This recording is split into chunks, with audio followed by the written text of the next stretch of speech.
Hello students, welcome all of you. आज बच्चों दीक्षालय institute में हम जो टॉपिक पढ़ेंगे बच्चों वो हम पढ़ेंगे स्टैटिक्स। तो बच्चों स्टैटिक्स में लास्ट क्लास में हम देख रहे थे कि हम वेरिएंस और स्टैंडर्ड डेविएशन निकालना सीख रहे थे बच्चों। उसमें हमने वेरिएंस देख लिया था कि अगर इंडिविजुअल डाटा होता है तो हम उसे कैसे कैलकुलेट करते हैं, और अगर आपके पास ग्रुप डाटा होता है यानी डिस्क्रीट फ्रीक्वेंसी डाटा होता है तो उसे हम कैसे कैलकुलेट करते हैं। ग्रुप डाटा का बचा हुआ है बच्चों। आज हम सीखेंगे कि वेरिएंस और standard deviation for grouped data. अगर हमें ग्रुप डाटा मिलता है तो हम उसे कैसे सॉल्व करते हैं। तो लास्ट क्लास में बच्चों हमने ये सीख लिया था कि वेरिएंस और स्टैंडर्ड डेविएशन होता क्या है, और फिर बच्चों हमने ये देख लिया था कि अगर इंडिविजुअल डाटा होगा तो हम उसे कैसे बच्चों निकालेंगे, और अगर हमारे पास डिस्क्रीट फ्रीक्वेंसी डिस्ट्रीब्यूशन डाटा होगा तो हम कैसे कैलकुलेट करेंगे। अब बच्चों हम ग्रुप डाटा के लिए बात करते हैं तो ग्रुप डाटा में जैसा आपको पता है कि यहाँ पर क्लास इंटरवल और फ्रीक्वेंसी दी होती है। तो बच्चों अगर क्लास इंटरवल और फ्रीक्वेंसी दी है तो और आपको कैलकुलेट करना है बच्चों यहाँ पर वेरिएंस और स्टैंडर्ड डेविएशन, तो सबसे पहले आपको मीन निकालना पड़ेगा। तो बच्चों क्लास इंटरवल अगर दिया होता है तो मीन निकालने का तरीका क्या होता है कि आप पहले एक्स की वैल्यू निकालते हैं। एक्स की value lower limit of class interval plus upper limit of class interval divided by 2। वहां से बच्चों एक्स आ जाएगा। फिर एफ आई से आप क्या कर सकते हैं कि एक्स बार की वैल्यू निकाल सकते हैं। उसके बाद बच्चों ये क्वेश्चन जो बन जाता है वो डिस्क्रीट फ्रीक्वेंसी डिस्ट्रीब्यूशन का ही बन जाता है। अब मान लीजिए कि बच्चों जो वैल्यूज है वो बहुत बड़ी आ गई हैं, तो आप क्या कर सकते हैं बच्चों, डेविएशन निकाल के कर सकते हैं। यानी कि आप एज्यूम मीन ले सकते हैं कि अगर आप मान लीजिए मीन जो है पॉइंट्स में आ रहा है, कैलकुलेशन टफ हो रही है, तो आप एज्यूम मीन से सॉल्व कर सकते हैं बच्चों। अब मान लीजिए कि अगर वो भी आपको टफ लग रहा है तो आप यूआई कैलकुलेट कर सकते हैं। यूआई को क्या होता है कि डीआई को बच्चों हम यहाँ पे एच से डिवाइड कर देते हैं। एच क्लास साइज होता है, तो वहां से क्या होता है कि वैल्यूज और छोटी हो जाती हैं बच्चों और उन्हें हम सॉल्व कर लेते हैं।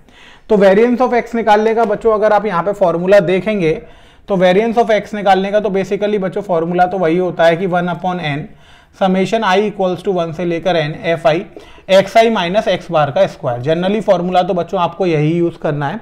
अब मान लीजिए कि आप कह रहे हैं कि हम तो डी से करेंगे, तो बच्चों 1/n summation i equals to 1 से लेकर n F I D I square भी कर सकते हैं। थोड़ा सा शॉर्ट हो जाता है बच्चों। अब आपको ui से अगर करना है तो बच्चों ui से लिए आपको क्या करना पड़ेगा कि जैसे आप इसको लिख देते हैं बच्चों 1/n summation i equals to 1 से लेकर n लिखते हैं बच्चों।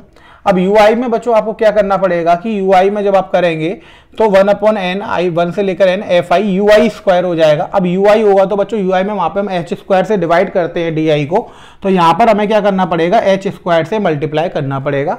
यानी आप यहाँ पे लिख सकते हैं कि h square into 1/n summation i equals to 1 से लेकर n F i ui square.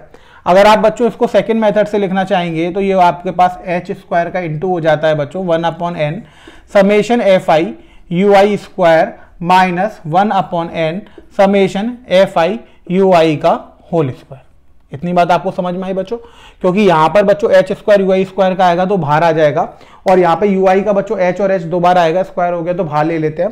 तो हम इसे लिख देते हैं कि h square into 1/n summation F i ui square minus summation F i ui का होल स्क्वायर, यानी मीन का स्क्वायर। अब बच्चों इसमें कुछ भी नया नहीं है, डिस्क्रीट फ्रीक्वेंसी जैसा ये है। यानी अगर आपको कैलकुलेशन टफ लग रही है तो आप उसे डी मान के सॉल्व कर सकते हैं एज्यूम मीन मानकर। अगर आपको और बड़ी कैलकुलेशन लग रही है तो आप क्या कर सकते हैं, उसे यूआई मान सकते हैं। यहाँ पे जो यूआई होता है बच्चों वो x I minus A over H के इक्वल होता है। ए यहाँ पर बच्चों एज्यूम मीन ले लेते हैं हम, और एच बच्चों यहाँ पर हम क्लास का साइज ले लेते हैं। तो बच्चों यूआई आपने क्लास 10th में ही पढ़ा होगा कि यूआई कैसे निकालते हैं। तो बच्चों मेरे लिए तो जो मुझे आपको सजेस्ट करूंगा मैं आपको कि आप इसी फॉर्मूले पर चलें बच्चों। थोड़ी सी कैलकुलेशन टफ भी होती है, कोई दिक्कत नहीं है, आप ज्यादा से ज्यादा डीआई से सॉल्व कर सकते हैं। यूआई के चक्कर में आप ना पढ़ें तो ज्यादा अच्छा है, क्योंकि यहाँ पर इतना टफ क्वेश्चन नहीं आता है वेरिएंस में।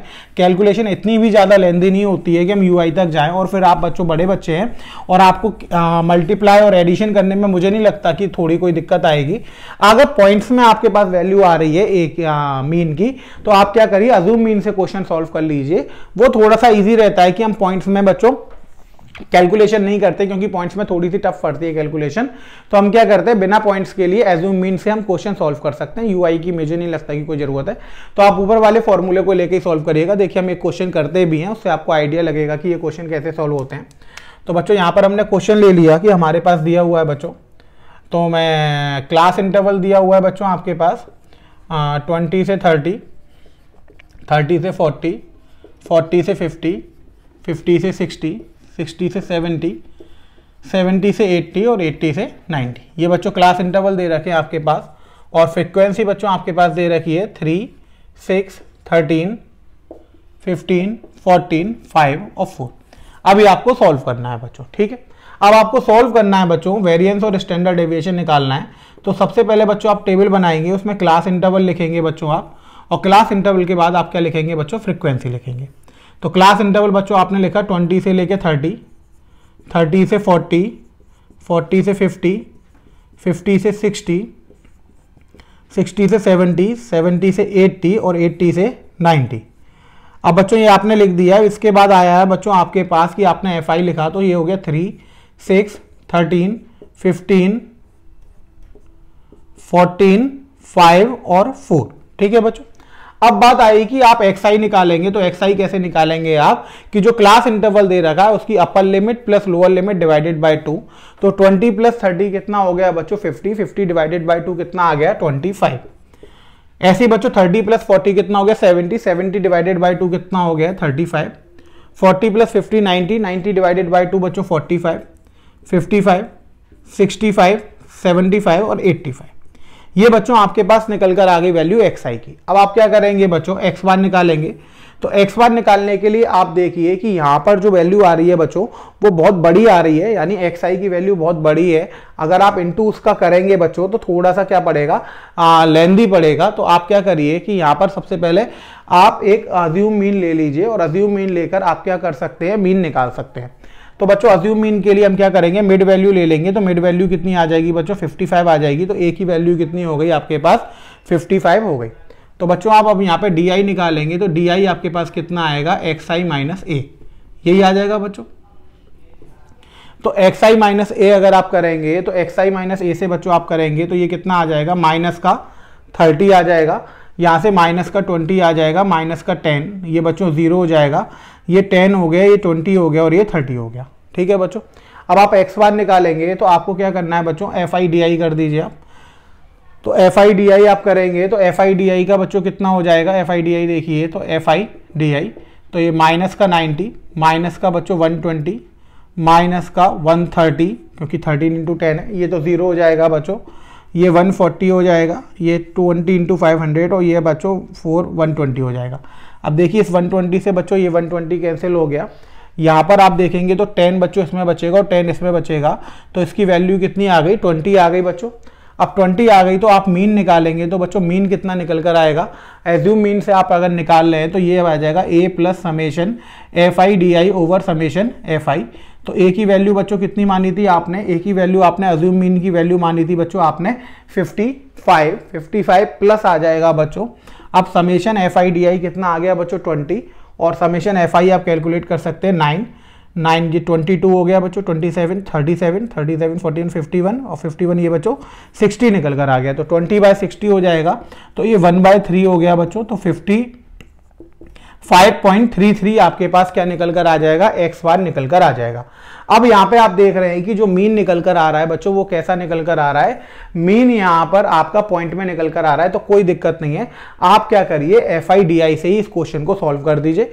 तो बच्चों FI DI आ गया आपके पास। अब FI DI की तो उसके लिए जरूरत पड़ती नहीं है, DI स्क्वायर हमने निकाला, तो DI स्क्वायर का बच्चों 30 का कितना आ गया 900, इसका आ गया आपके पास 400, फिर 100, ये 0 हो गया बच्चों, 100, 400 और 900।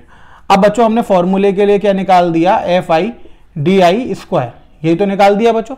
हमें क्या करना था, XI माइनस X बार का स्क्वायर करना था। तो हमने क्या करा कि FI XI माइनस X बार का स्क्वायर, तो X बार की जगह बच्चों हमने A रख दिया, तो ये हमारे पास कितना आ गया, FI DI स्क्वायर आ गया बच्चों। अब FI DI स्क्वायर अगर हम करेंगे तो DI का इंटू करेंगे बच्चों, तो ये FI DI स्क्वायर आ जाएगा बच्चों। यहाँ पर इतनी बात आपको समझ में आई। तो FI DI स्क्वायर अगर हम बच्चों यहाँ पर करेंगे तो ये कितना हो जाएगा हमारे पास, देखिए अगर हम इसका इंटू करते हैं बच्चों तो इसका इंटू कितना आएगा, देखिए 3 इंटू 900 2700 हो जाएगा बच्चों, 6 इंटू 400 तो 2400 हो जाएगा, 13 इंटू 100 1300 हो जाएगा बच्चों, ये 0 हो गया, 1400 हो जाएगा बच्चों, 4 इंटू 5 बच्चों 2000 हो जाएगा, 400 का इंटू करेंगे तो 2000, और 900 बच्चों इंटू 4 तो ये 3600 हो जाएगा बच्चों। अब हम इसे सॉल्व करेंगे तो देखिए बच्चों ये तो 0 ही आ जाएगा, यहाँ भी 0 आ जाएगा। 7 और 4 बच्चों 11, 11 और 3 कितने हो गए आपके 14, 14 और 4 कितने हो गए बच्चों 18, 18 और 6 कितने हो गए 18 और 6 आपके हो गए 24 बच्चों, 2 कैरी लगे 4 6 7 8 9 10 11 12 13, यानी 13,400 बच्चों इसकी वैल्यू आ गई FIDI स्क्वायर की। अब बच्चों आपने क्या करना है, FIDI स्क्वायर आ गया आपके पास, समेशन FIDI आ गया और आपके पास बच्चों समेशन FI है ये, यानी आपने क्या करा यहाँ से x बार का भी स्क्वायर निकाल लिया बच्चों, इतने में तो कोई दिक्कत नहीं है। अब हम क्या करते हैं बच्चों, कुछ वैल्यूज को यहाँ पे मैं ऊपर बच्चों रफ कर दे रहा हूँ सॉल्व करने के लिए। अब देखिए कि बच्चों हमारे पास जो फॉर्मूला होता है, अगर हम बेसिकली फॉर्मूले की यूज करें बच्चों वेरिएंस निकालने के लिए, तो हमने बच्चों जो वेरिएंस ऑफ x का फॉर्मूला पढ़ा हुआ है वो पढ़ा हुआ है हमने 1/n summation FIDI square minus x बार का होल स्क्वायर, यही तो पढ़ा है बच्चों 1/n समेशन FIDI का होल स्क्वायर माइनस x बार का होल स्क्वायर। अब बच्चों अगर हम यहाँ पे देखेंगे तो 1/n, n की वैल्यू कितनी है बच्चों 1/60, FIDI स्क्वायर तो ये हो गया 13400 माइनस x बार का स्क्वायर। अब x बार बच्चों हमारे पास कितना निकल कर आया 55.33 निकल कर आया, तो बच्चों हम यहाँ पे क्या लिख देंगे, इसको बच्चों आप 55 और 1/3 भी लिख सकते हैं क्योंकि 55.33 है बच्चों, तो 50 आप छोड़िए, आप इसको ऐसे ही नोट कर लीजिए बच्चों, आप यहाँ पे लिख दीजिए 55.33 का स्क्वायर। 0 से 0 कट गया बच्चों, ये 6 से कितना जाएगा तो देखिए 6 2 जा 12 हो जाएगा बच्चों, 1 कैरी लगेगी यहाँ पर और ये बच्चों 1 कैरी लगेगी 6 2 जा 12 फिर से हो जाएगा बच्चों, या फिर आप 2 से कैंसिल आउट कर दीजिए अभी, तो 2 6 जा 12 2 7 जा 14 720/3 हो जाएगा बच्चों ये यहाँ पर। और अगर आप बच्चों इसको अगर हम फ्रैक्शन में लें तो 1/3 हो जाएगा, तो बच्चों ये हो जाएगा 165 और 166/3 माइनस 166/3 का होल स्क्वायर। अब बच्चों इसको सॉल्व करके आप क्या निकाल सकते हैं, वेरिएंस ऑफ x की वैल्यू निकाल सकते हैं। तो आपने देखा अगर FI लेंदी आ रहा है, बड़ा आ रहा है, तो हमने क्या करा DI से सॉल्व कर दिया। DI के लिए क्या करिए आप एक अज्यूम मीन मान लीजिए, DI माइनस a निकल आएगा बच्चों वहां से, और FI अब जहां जहां XI आ रहा था वहां DI आ जाएगा। तो फॉर्मूला क्या होता था 1/n summation FI square minus x बार का स्क्वायर। तो x बार तो बच्चों हमने पहले ही सॉल्व कर लिया, वहां पर x बार का स्क्वायर कर देंगे। अब यहां से बच्चों हम ये सॉल्व कर देंगे, तो सॉल्व करने पर हमारे पास क्या मिल जाएगी, हमें यहां से वैल्यू मिल जाएगी, आंसर मिल जाएगा जो हमारी इक्वेशन को क्या कर रहा होगा सेटिस्फाई। यहां से हमें बच्चों वेरिएंस की वैल्यू मिल जाएगी। अब वेरिएंस की जो आपको वैल्यू मिलेगी बच्चों, उससे आप क्या कर सकते हैं कि स्टैंडर्ड डेविएशन निकाल सकते हैं, क्योंकि आपको स्टैंडर्ड डेविएशन निकालना था, तो वहां से आप क्या कर सकते हैं स्टैंडर्ड डेविएशन को कैलकुलेट कर सकते हैं। दोबारा समझ लीजिए, आपके पास बच्चों इन्फॉर्मेशन दी हुई थी क्लास इंटरवल, आपने सबसे पहले XI निकाला, फिर बच्चों आपने DI कैलकुलेट करा XI माइनस a से, तो ये आपके पास आ गया। फिर आपने FIDI निकाला बच्चों, FIDI का सम निकाल लिया बच्चों, और आपके पास FI का सम था, फिर आपने मीन निकाल दिया। तो मीन कैसे निकलेगा, a प्लस समेशन बच्चों FIDI ओवर समेशन FI। तो 55 अज्यूम मीन माना था बच्चों आपने, 55 अज्यूम मीन माना था, तो उसमें बच्चों आपने ऐड कर दिया, तो ये 55.33 आ गया। ये आपके पास बच्चों क्या निकल कर आ गया, ये आपके पास अज्यूम मीन निकल कर आ गया। अब बच्चों ये मीन निकल कर आया, अज्यूम मीन था 55, मीन आ गया आपके पास, यानी कि बच्चों आपके पास वैल्यू किसकी आ गई, आपके पास वैल्यू आ गई मीन की। पर बच्चों यहाँ पर आपको जो रखना है वो मीन ना रखकर may be 1/n summation FIDI का स्क्वायर रखना है, a प्लस नहीं करना होता बच्चों। यहाँ पर अगर हम DI लेते हैं तो XI माइनस है, क्योंकि हम यहाँ भी एक ही बात नहीं कर रहे हैं अज्यूम मीन में, तो ये आप कैलकुलेशन थोड़ी सी सही कर लीजिएगा। FIDI का स्क्वायर हो जाएगा तो 1/60, और FIDI कितना है बच्चों, FIDI जो आपके पास निकल कर आएगा, FIDI आपके पास है 20, तो इस पूरे का बच्चों ये स्क्वायर हो जाएगा, तो ये हमारे पास आ जाएगा बच्चों 1/3 का स्क्वायर हो जाएगा, यहाँ पर ये 1/3 है तो 1/9 हो जाएगा। अब आप इसको इजीली सॉल्व कर सकते हैं, आपको वेरिएंस ऑफ x मिल जाएगा बच्चों, 9 LCM ले लेंगे आप, तो 3 का मल्टीप्लाई करेंगे तो बच्चों ये 0 हो जाएगा 3 का मल्टीप्लाई करने पर, और फिर आप इसे सॉल्व कर दीजिएगा बच्चों, 3 का मल्टीप्लाई करने पर ये 0 हो गया।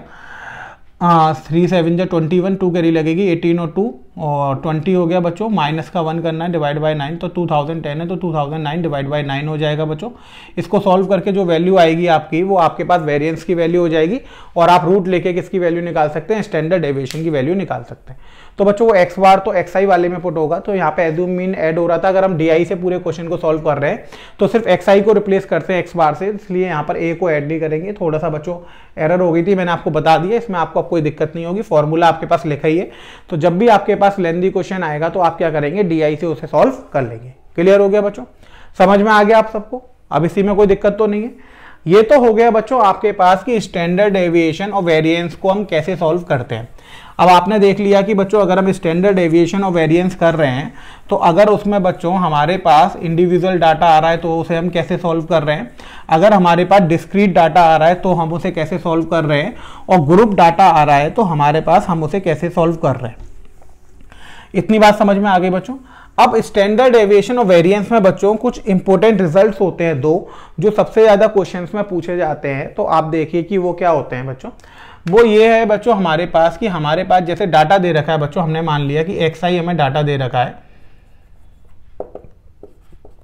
x1 x2 x3 up to xn, ये हमें दे रखा है बच्चों।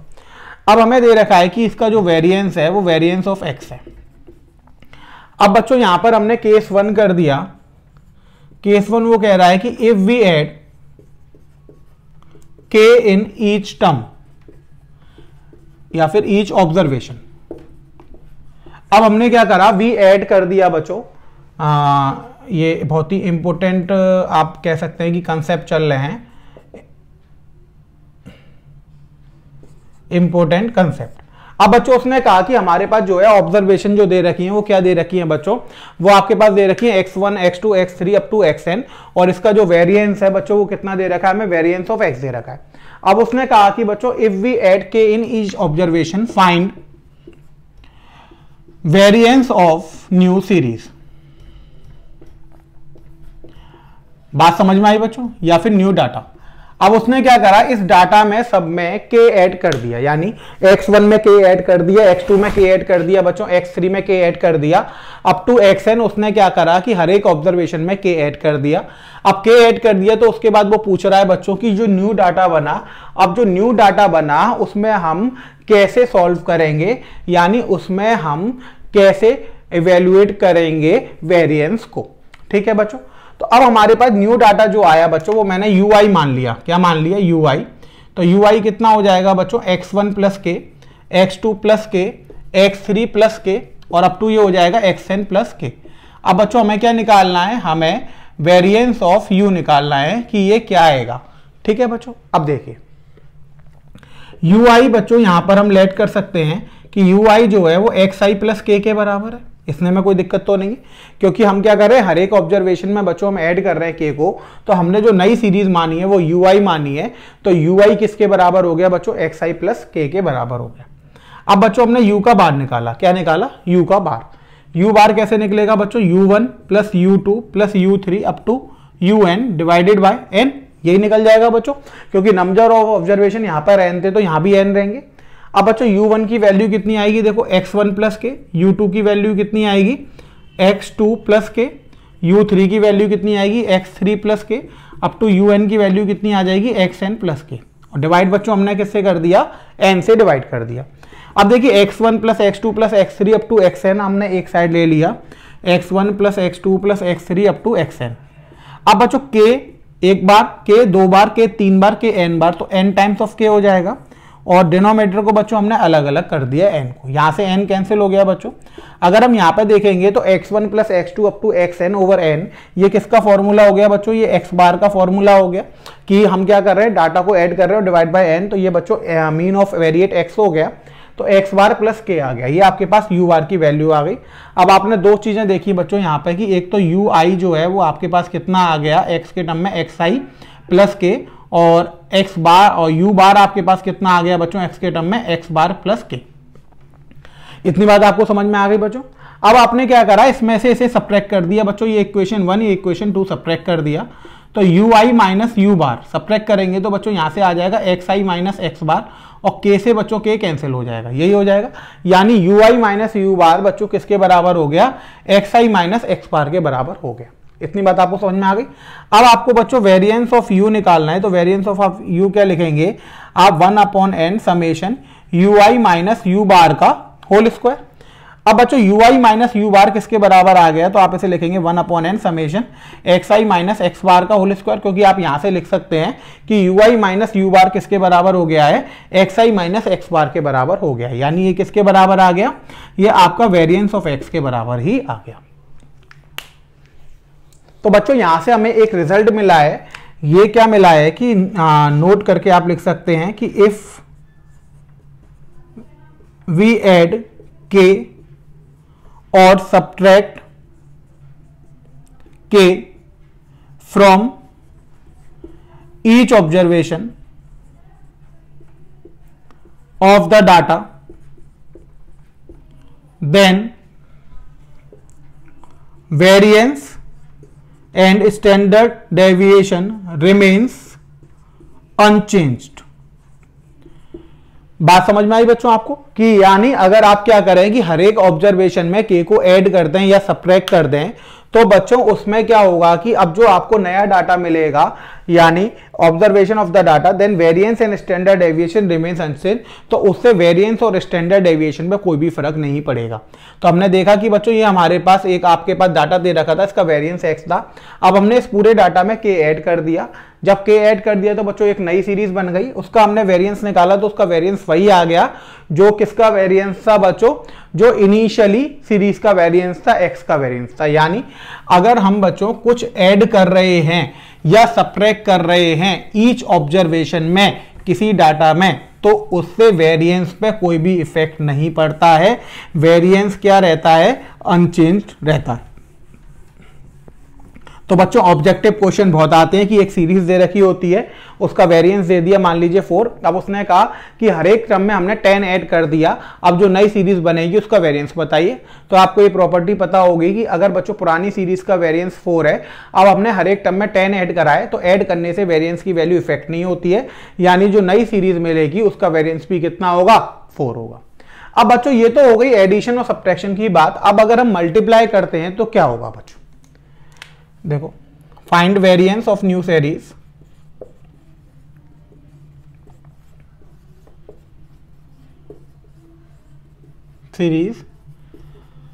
गेटिंग बाय मल्टीप्लाई के इन ईच ऑब्जर्वेशन। अब बच्चों हमने क्या करा कि ऐड या सब्ट्रैक्ट ना कर कर के का मल्टीप्लाई कर दिया, कोई बात नहीं बच्चों। अब नई सीरीज को फिर से हमने यू आई माना, तो ये हो गया बच्चों के एक्स 1, के एक्स 2, के एक्स 3 अप टू के एक्स एन, यही हो गया बच्चों। अब हम यहां पर क्या करेंगे कि के एक्स एन हो गया बच्चों, अब हम यू आई और यू बार निकालेंगे। तो बच्चों सबसे पहले अगर हम यू आई लिखेंगे तो यू आई की वैल्यू कितनी हो जाएगी, के टाइम्स ऑफ एक्स आई, यानी u1 कितना हो जाएगा, के टाइम्स ऑफ x1, क्योंकि x1 की वैल्यू 1 है तो के टाइम्स ऑफ x1, के टाइम्स ऑफ x2, तो ये ui हो गया बच्चों। अब हमें क्या निकालना है, u के बाद निकालना है बच्चों। u बार हम निकालेंगे तो u1 plus u2 plus u3 up to un divided by क्या हो जाएगा n। तो बच्चों ये आ जाएगा आपके पास के x1 plus k x2 up to k xn divided by n। K common ले लेंगे बच्चों, तो x1 plus x2 up to xn divided by n, तो ये आ गया आपके पास के x बार। ठीक है बच्चों। अब यहां से आपके पास दो चीजें आ गई, यू आई आ गया बच्चों के एक्स आई, और यू बार कितना आ गया बच्चों के एक्स बार। अब आपने क्या करा, यू आई माइनस यू बार करा, तो ये आ गया के एक्स आई माइनस के एक्स बार। तो बच्चों ये किसके बराबर आ गया आपके पास, K times of X I minus X bar. अब बच्चों आपने वेरिएंस ऑफ यू निकालना है, तो आप क्या लिखेंगे 1/n summation U I minus U bar का होल स्क्वायर। तो ये हो गया 1/n summation K times of X I minus X bar, और इस पूरे का बच्चों क्या हो जाएगा, स्क्वायर हो जाएगा, क्योंकि you I minus U bar का स्क्वायर हो रहा था। के स्क्वायर बच्चों कांस्टेंट है, बाहर आ जाएगा, तो ये हो जाएगा के square 1/n summation X I minus X bar का होल स्क्वायर, यानी के स्क्वायर वेरिएंस ऑफ एक्स। तो बच्चों यहां से हमें क्या पता लग गया, ये पता लग गया कि जब भी हम पूरी सीरीज में हर एक ऑब्जर्वेशन में के का मल्टीप्लाई करेंगे तो जो वेरिएंस आएगा उसमें किसका मल्टीप्लाई हो जाएगा, के स्क्वायर का मल्टीप्लाई हो जाएगा। इतनी बात आपको समझ में आ गई बच्चों। अब देखिए कि हम इस रिजल्ट्स को बच्चों लिखते कैसे हैं। ये बहुत ही इंपॉर्टेंट रिजल्ट्स हैं, मैं आपको दोनों बच्चों नोट करवा दे रहा हूं समराइज फॉर्म में। तो आपको क्या करना है बच्चों, इन दोनों रिजल्ट्स को लर्न कर लेना है। प्रूफ अगर समझ में नहीं आए तो भी कोई दिक्कत नहीं है, क्योंकि इसके प्रूफ नहीं पूछे जाते हैं बच्चों, डायरेक्ट ऑब्जेक्टिव है। कॉम्पिटिशन बेस्ड बच्चों यहां से क्वेश्चन बनते हैं। तो कॉम्पिटिशन में डायरेक्ट क्वेश्चन आता है कि आपके पास ऑब्जर्वेशन ये थी, अब अगर ऐसा हो गया तो नया ऑब्जर्वेशन क्या है। देखिए बच्चों, तो सबसे पहले बच्चों हमने 3 टाइप की सीरीज मानी, एक्स आई मान लिया बच्चों हमने, x1, x2, x3, x4 up to xn। फिर बच्चों हमने y वाली एक सीरीज मानी, उसमें हम बच्चों हमने लिखा x1 plus k, x2 plus के, x3 प्लस के, x4 प्लस के और xn प्लस के। अब बच्चों हमने एक zi मान लिया, इसमें हमने मान लिया kx1, kx2, kx3, kx4 और ये kx1। अब बच्चों अगर इसका वेरिएंस x है, तो यहां पर बच्चों अगर हम वेरिएंस लिख रहे हैं, तो अगर इसका वेरिएंस x है, इसका वेरिएंस y है बच्चों, और ये वेरिएंस ऑफ z है, तो अब इसमें क्या रिलेशन होगा बच्चों। तो यहां पे हम लिखेंगे नाउ। तो बच्चों यहां पर जो वेरिएंस ऑफ x होगा वो बराबर होगा वेरिएंस ऑफ y के। क्यों? क्योंकि हमने पढ़ लिया है कि अगर हम ईच ऑब्जर्वेशन में किसी कांस्टेंट को ऐड करते हैं तो वहां पर सीरीज में वेरिएंस में कोई भी फर्क नहीं पड़ता है। इसके साथ आप माइनस का साइन भी लगा सकते हैं कि उससे वेरिएंस क्या रहता है, अनचेंज्ड रहता है बच्चों। तो नोट करके ये पहला पॉइंट आ जाएगा आपके पास कि ऑन एडिंग और सब्ट्रैक्टिंग कांस्टेंट के from each term, from each observation cannot change the variance, that is variance remains unchanged। इतनी बात आपको समझ में आ गई। तो वेरिएंस कैसा रहेगा, अनचेंज रहेगा। दूसरा बच्चों अगर हम k का मल्टीप्लाई कर देंगे तो यहां पे जो वेरिएंस ऑफ z होगा वो किसके बराबर हो जाएगा, k square variance of x के बराबर हो जाएगा। यानी on multiplying each term by k variance is multiply by k square. इतनी बात आपको समझ में आ गई। अब बच्चों एक चीज हमने देखी कि मान लीजिए कि हमने ये मान लिया कि वेरिएंस ऑफ x कितना था बच्चों, 4 था। क्या था, वेरिएंस ऑफ x 4 था। तो वेरिएंस ऑफ y कितना आ जाएगा बच्चों, दोनों बराबर है, तो वेरिएंस ऑफ y 4 आ जाएगा। और वेरिएंस ऑफ z कितना आ जाएगा बच्चों, वेरिएंस ऑफ z आ जाएगा आपके पास k स्क्वायर 4। यानी आप कह सकते हैं कि ये 4k स्क्वायर के बराबर है। अब k की वैल्यू बच्चों जो आप पुट करना चाहे वैसे आंसर आ जाएगा। जैसे आप 2 से मल्टीप्लाई करेंगे तो k की जगह 2 रख के बच्चों नई वेरिएंस निकाल सकते हैं। 3 से मल्टीप्लाई करेंगे तो k की जगह 3 रखकर आप नई वैल्यू निकाल सकते हैं। तो बच्चों ये बहुत ही इंपॉर्टेंट था कंपटीशन पॉइंट ऑफ व्यू से। ये बहुत ही ज्यादा पूछा जाता है कि इस सीरीज का वेरिएंस ये है, तो अगर हम k से मल्टीप्लाई कर दें या ऐड कर दें या डिवाइड कर दें तो न्यू वेरिएंस क्या होगा। तो बच्चों अगर वो k से डिवाइड करेगा तो उसे 1/k का मल्टीप्लाई मान के आप सॉल्व कर सकते हैं, उससे कोई फर्क नहीं पड़ेगा। यानी k स्क्वायर का मल्टीप्लाई ना करके 1/k स्क्वायर का मल्टीप्लाई कर दीजिएगा तो k स्क्वायर से डिवाइड हो जाएगा वहां पे। तो डिवाइड वाले को तो आप अपॉन में करके बच्चों किस में ले जा सकते हैं, मल्टीप्लाई में ले जा सकते हैं, वहां से आप इसे सॉल्व कर सकते हैं। इतनी बात आपको समझ में आई बच्चों। तो ये आपका हो गया बच्चों वेरिएंस एंड स्टैंडर्ड डेविएशन। अब बच्चों स्टैटिक्स के नेक्स्ट टॉपिक पे चलते हैं। जो नेक्स्ट टॉपिक है बच्चों स्टैटिक्स में जो आपको पढ़ना है वो आपको पढ़ना है बच्चों एनालिसिस ऑफ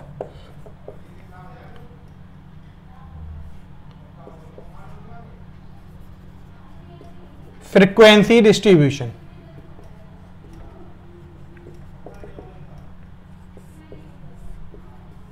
अब बच्चों आपको एनालिसिस ऑफ फ्रीक्वेंसी डिस्ट्रीब्यूशन करनी है। इसमें हम देखिए क्या लिखते हैं बच्चों, the measure of variability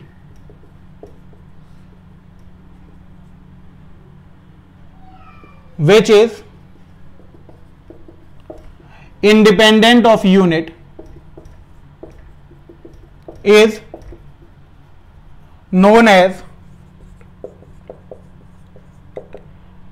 coefficient of variation C dot V and is defined as C dot V equals to sigma over X bar into 100, where X bar क्या हो जाएगा, मीन ऑफ डाटा, और सिग्मा क्या है बच्चों यहां पर, standard deviation of data. दोबारा समझिए बच्चों, analyse of frequency distribution. Analyse का मतलब होगा बच्चों कि यहां पर हमें दो अलग अलग सीरीज दे रखी होंगी, यानी दो अलग अलग डाटा दे रखे होंगे। अब हमें बताना है कि बच्चों कौन सा डाटा ज्यादा वेरिएबल है और कौन सा डाटा कम वेरिएबल है, या फिर हम ये बोल सकते हैं कि बच्चों उसे हमें बताना है कि कौन सा डाटा ज्यादा कंसिस्टेंट है और कौन सा डाटा कम कंसिस्टेंट है, यानी बाय प्रॉपर्टी कौन सा डाटा ज्यादा होमोजीनियस है, कौन सा कम है।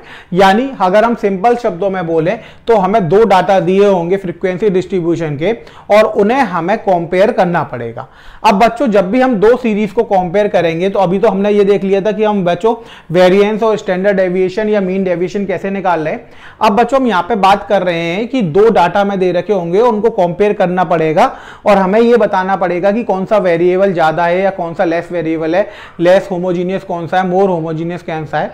तो बच्चों हम क्या करते हैं, जब भी हमें दो सीरीज को कंपेयर करना पड़ता है, तो बच्चों द मेजर ऑफ वेरिएबिलिटी, जो वेरिएबिलिटी का मेजर है बच्चों वो इंडिपेंडेंट ऑफ होता है यूनिट के इंडिपेंडेंट होता है। और मेजर ऑफ वेरिएबिलिटी को चेक करने के लिए बच्चों हम किसका यूज करते हैं, कोफिशिएंट ऑफ वेरिएशन का यूज करते हैं बच्चों, इसको हम लिखते हैं सी डॉट बी।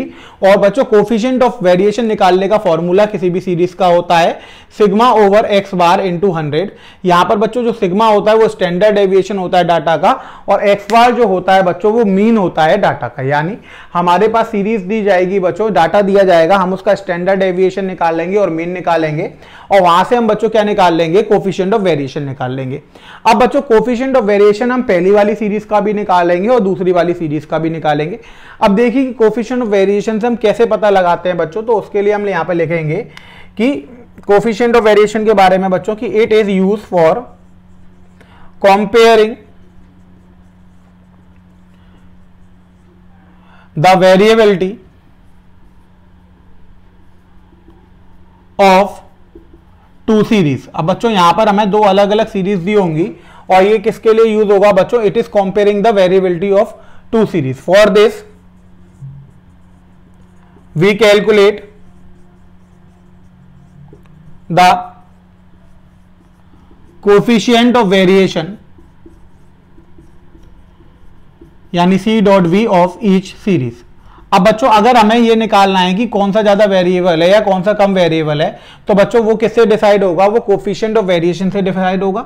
अब कोफिशिएंट ऑफ वेरिएशन को अगर डिसाइड करना है तो इसका मतलब है कि आपको दोनों सीरीज का क्या निकालना पड़ेगा, कोफिशिएंट ऑफ वेरिएशन निकालना पड़ेगा। तो बच्चों it is use for comparing the variability of two series, दो सीरीज की वेरिएबिलिटी को चेक करने कंपेयर करने के लिए हम इसका यूज करते हैं। अब बच्चों अगर हमें कंपेयर करना है तो ऑब्वियस सी बात है दोनों सीरीज का हमें क्या निकालना पड़ेगा, कोफिशिएंट ऑफ वेरिएशन निकालना पड़ेगा। अब बच्चों यहां से रिजल्ट निकल कर आएगा the series having greater CV, यानी जिसका कोफिशिएंट ऑफ वेरिएशन ज्यादा होगा उसको बच्चों हम क्या कहेंगे, is said to be more variable. क्या कहेंगे, is said to be more variable, यानी वो ज्यादा वेरिएबल हो जाएगा। जिसका भी कोफिशिएंट ऑफ वेरिएशन ज्यादा होगा, बहुत इंपॉर्टेंट पॉइंट है बच्चों, the series having greater CV, जिसका भी सीवी ज्यादा निकल कर आएगा वो क्या हो जाएगा बच्चों, ज्यादा वेरिएबल हो जाएगा। एंड कन्वर्सली, अब बच्चों अगर वो ज्यादा वेरिएबल होगा इसका मतलब बच्चों वो लेस कंसिस्टेंट हो जाएगा, लेस यूनिफॉर्म हो जाएगा,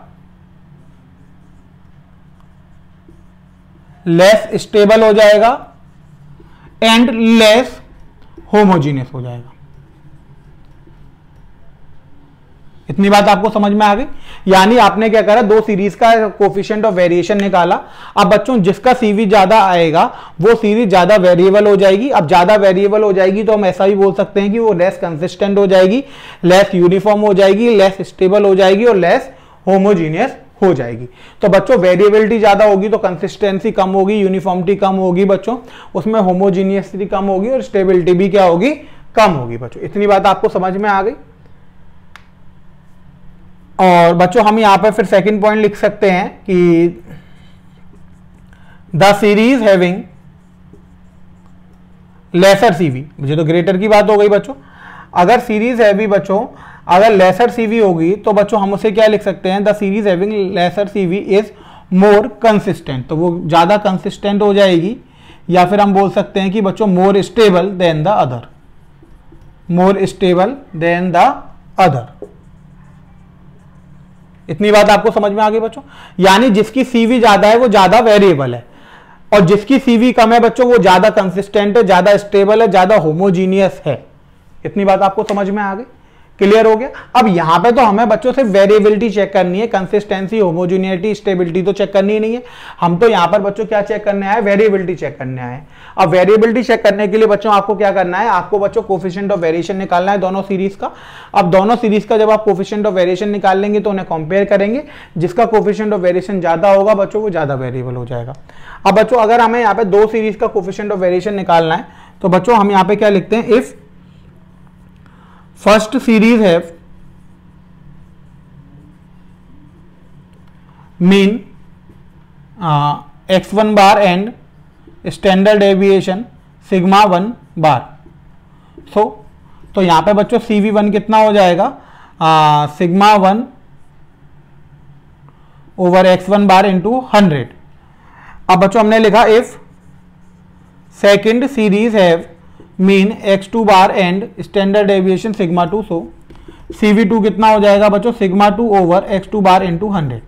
तो बच्चों यहां से आप निकाल लेंगे, अगर CV1 बड़ा होगा CV2 से तो हम कह देंगे कि सीरीज 1 ज्यादा वेरिएबल है, और CV2 अगर बड़ा है CV1 से तो हम कह देंगे कि सीरीज 2 ज्यादा वेरिएबल है। क्लियर समझ में आ गया बच्चों आपको।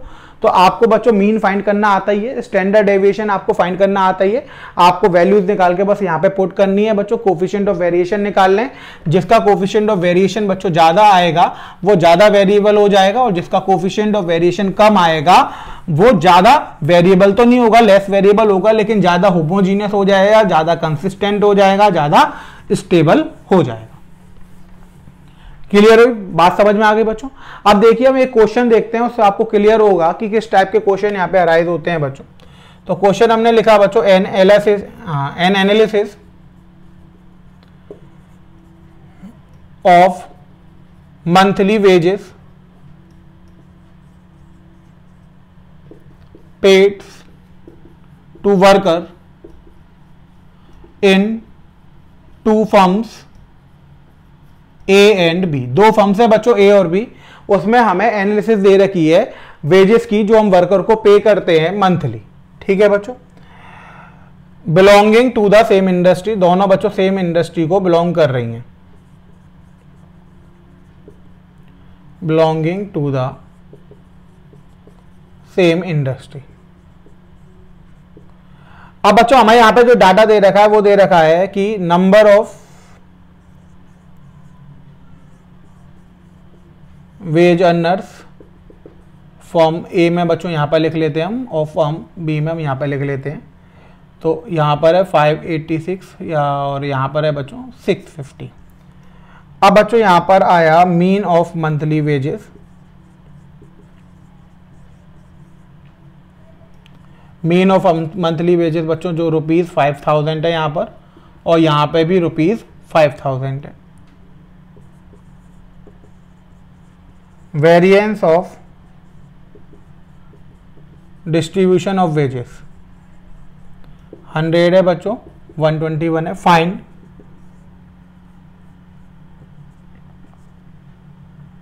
विच फर्म शो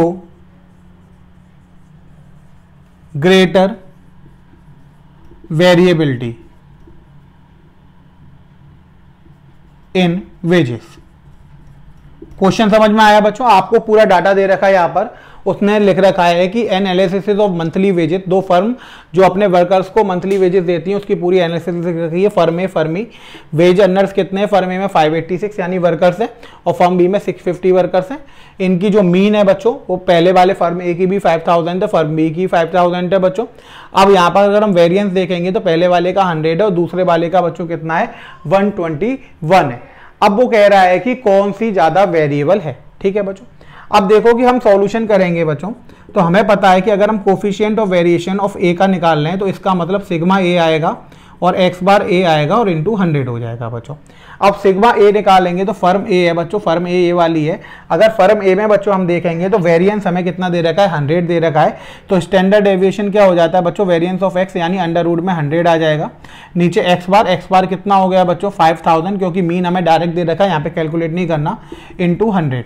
तो बच्चों ये हो जाएगा 10 इंटू 100 डिवाइड बाय 5000, कट गया बच्चों 1/5 आ गया, यानी ये आ गया 0.2। तो यहाँ पर बच्चों coefficient of variation firm A का बच्चों कितना आ गया 0.2। अब अपने coefficient of variation firm B का निकालेंगे तो ये हो जाएगा sigma B x bar B into 100। Sigma B की वैल्यू बच्चों अंडर रूट में 121, क्योंकि यहाँ पे तो हमें वेरिएंस दे रखा है बच्चों, सिग्मा निकालेंगे तो बच्चों रूट में रख देंगे, डिवाइड बाय मीन तो बच्चों दोनों का सेम है 5000 इंटू 100।